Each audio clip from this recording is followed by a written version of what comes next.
Good morning, Hattie and Monica. That's right. It's been a little over a day since those twisters ripped through this area of Dayton.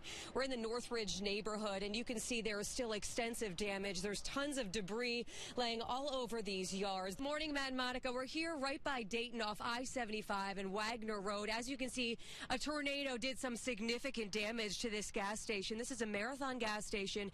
It is destroyed. All of the entire siding was blown off. All of the pumps are on their sides. Hattie, this is just so sad to see for this neighborhood and these people that lived here. The debris, there is going to be a lot of cleanup here for these residents. This car is damaged. The windows were blown in. You can see the glass inside of the car. Just a devastating scene as the sun comes out.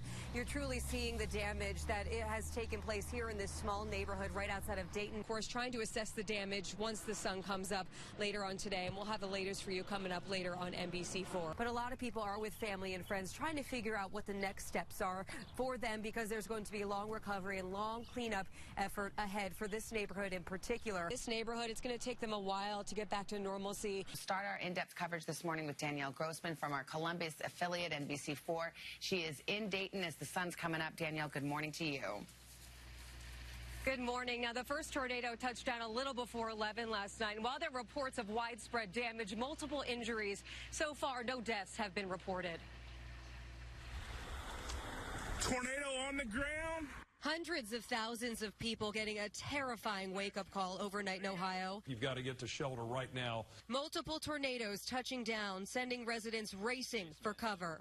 We got out, and maybe 10 minutes later it came through. So I was going to die. It's like out of a movie. You can never prepare for something like this. You destroyed a house.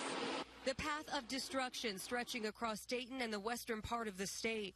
Homes turned inside out, trees ripped from the ground, power poles snapped. An elementary school in Dayton suburb that would have been packed with children this morning was destroyed. Windows blown out, the roof and many walls of the school completely gone.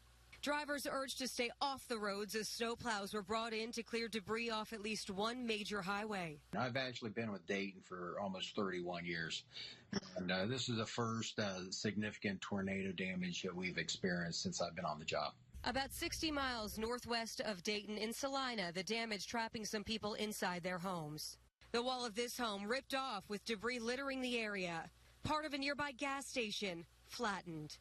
There have been nearly 500 tornadoes reported across the country in the last 30 days. Overnight Dayton becoming the second major city to be hit in the last week, following a destructive twister in Jefferson City, Missouri. Now, shelters will be set up across the western part of the state, and of course, many schools will be closed today. Savannah and Craig. All right, Danielle, thank you very much. We are joined now by the sheriff of